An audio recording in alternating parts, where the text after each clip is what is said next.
Shalom à tous. Donc, comme on vient de le voir, une ligne d'horizon qui est devant nous et le soleil qui se lève, le soleil qui se couche. Un point qui monte, un point qui descend. Et bien évidemment, la moitié de la journée, le soleil au zénith ou la lune au zénith. Donc voilà 3 points. Pour tracer une route, il faut minimum 2 points. Si on veut lui donner une certaine forme, il en faudra 3. Et ça, on vit avec tous les jours. On ne parle pas ici de quelque chose d'exceptionnel. C'est quelque chose avec lequel on vit tous les jours.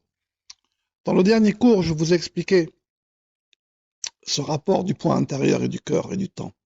Là aussi, on vit avec tous les jours, en fonction du climat et des saisons. Mais ici, on va voir un point supplémentaire. On va développer cette histoire de ligne d'horizon et du soleil qui se lève, du soleil qui se couche. Vous savez, dans la Torah, il est marqué que Dieu a fait l'homme Betselem Elohim. Alors on traduit à la ressemblance, à la forme de Dieu. Mais en réalité, c'est plus simple. Le mot tselem, il suffit de le lire. Tsel, une ombre, l'ombre du même. Donc l'homme est fait à l'ombre d'une lettre. Une lettre et son ombre, c'est comme pour ça il faut faire comme un homme devant le soleil. Il faut qu'il y ait une course d'un point vers un autre point. Donc il faut plier l'alphabet en deux, ce qu'on appelle le hadbash. Donc l'ombre du même, c'est un yod. La première lettre du nom divin, du tétragramme. C'est aussi la lettre qui permet de passer d'une lettre à une voyelle.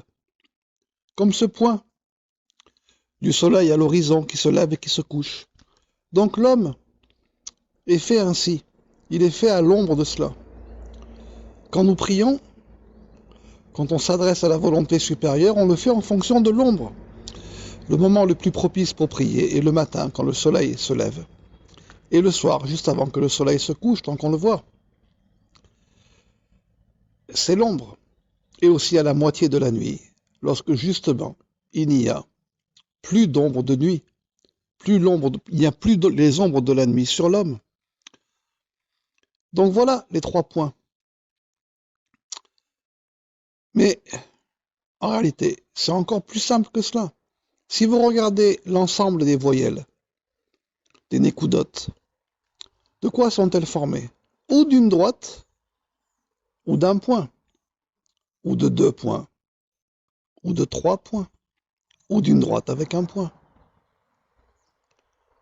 Ces 2 points peuvent être côte à côte, peuvent être l'un en dessous de l'autre. Ces 3 points peuvent être 2 points égaux et un qui montre la direction. Ils peuvent être aussi 3 points alignés qui montrent une autre type de direction. Ça peut être un point au-dessus, un point en dessous. Comme le soleil qui se lève, le soleil qui se couche, et un point au milieu.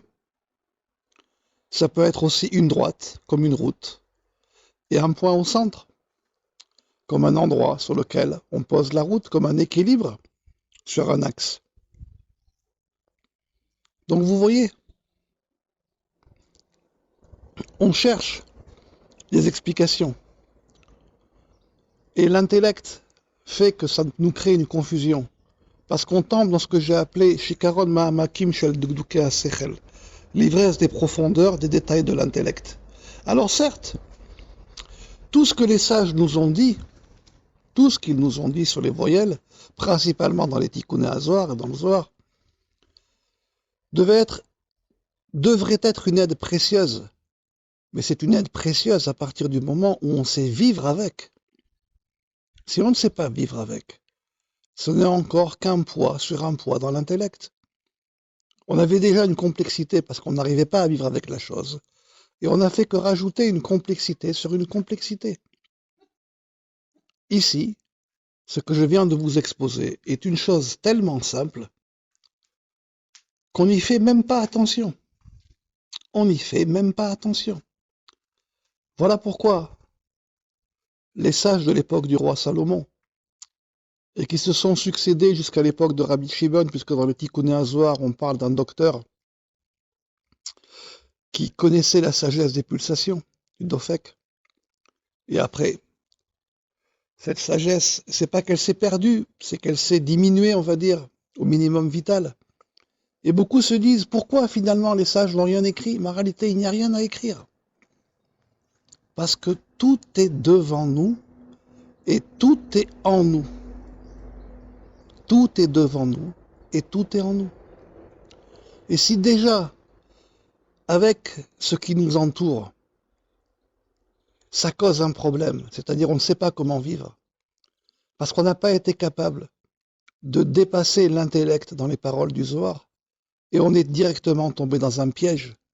Vous savez, le mot Bereshit, on peut le lire, ne dit pas Bereshit, mais dans le filet, dans le piège, car l'écriture est un piège, et on est tombé dans les pièges de l'écriture. Donc, si déjà on est tombé dans un piège, ou vous êtes tombé dans un piège par rapport aux paroles du Zohar, et à ceux qui ont essayé d'expliquer,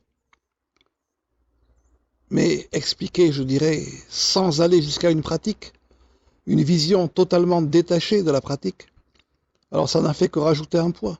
Mais si déjà on n'arrive pas à vivre avec, et comprendre que ça nous entoure, et comprendre que toutes les allusions du Zohar sont basées sur cela, alors la pratique, la question de la pratique ne se pose même pas, parce qu'on est déjà tellement éloigné de la pratique, qu'il n'est pas question de pratiquer. Il n'est pas question de pratiquer. Pour donner un exemple et pour terminer avec ça, c'est comme quelqu'un qui va faire des courses dans un supermarché et qui lit la composition chimique des aliments et qui fait des analyses chimiques sur les aliments, ou on va dire plutôt sur les ingrédients, au lieu de comprendre que certes, ça existe, mais le but de la farine, ce n'est pas de connaître sa composition chimique, ni de l'eau, ni du sel. C'est d'arriver, de les travailler, de les pétrir ensemble pour en sortir un pain. De temps en temps, un grand sage se lève comme le Rachash, comme le Harizal, comme le Torah Tracham. Et ils arrivent à comprendre à travers les explications chimiques des aliments la réaction qu'ils peuvent avoir si on les mélange entre eux, et eux, ils arrivent à les mélanger.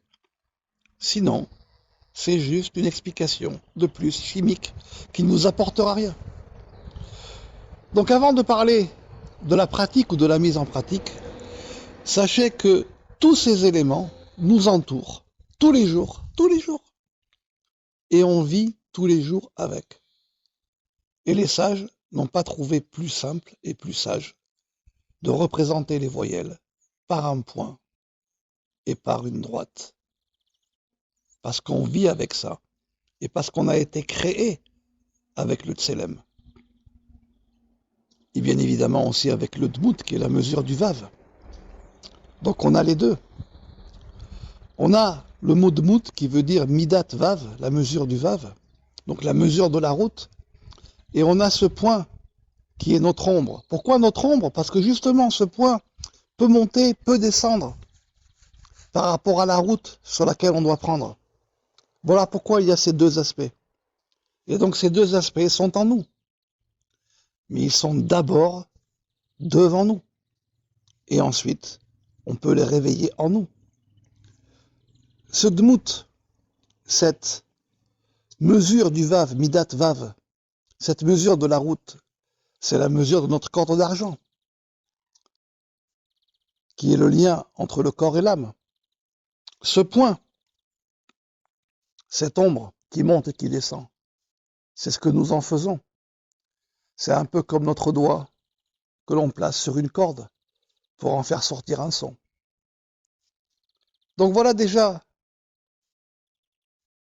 une longue réflexion que vous pouvez avoir sur tout ce qui nous entoure et sur ce rapport au point voyelle que l'on a à travers nous, que l'on a à travers notre vie, tous les éléments qui nous entourent et que l'on a aussi en nous.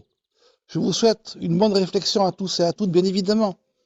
On pourra en discuter encore très longtemps, mais il faut mettre un point à la discussion, justement. Il y a une route et il y a un point. Il faut mettre un point à la discussion pour permettre à la réflexion. Et cette réflexion, c'est une réflexion qui doit nous amener à vivre avec ces choses afin de pouvoir ensuite les réveiller en nous et commencer à travailler avec.